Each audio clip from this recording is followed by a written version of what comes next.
Okay, so we already create our developer tab.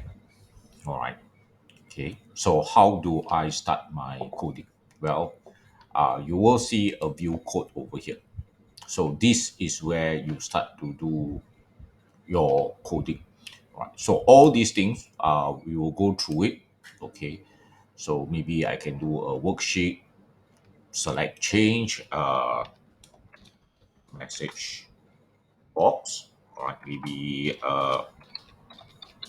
hello there. Okay, something like this. All right. Okay.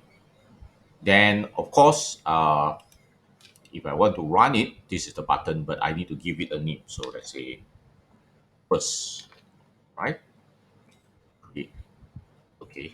So now, if I do any change inside here, you will see the hello there message because I set it as any change.